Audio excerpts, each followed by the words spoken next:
George J. Master? Well, yeah. George J.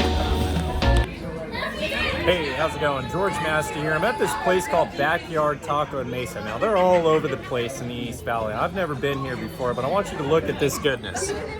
So we've got a little bit of al pastor, some beef, and whatever the heck this one is over here. But I paid freaking 16 bucks for this, and I figured I needed to go to town at the condiment bar. So as you can see, got this green stuff here, that red stuff. The cool thing about this is you take a whole bunch of salt and a whole bunch of lemon and douse that sucker. That way it's like goodness in your mouth, as I'm sure all of this other stuff will be. So if you're looking for something fancy to go to and you just want to drop almost 20 bucks, you might want to consider Backyard Taco in Mesa, Arizona.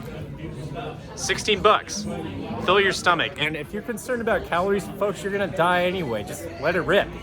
My goodness. Eat up.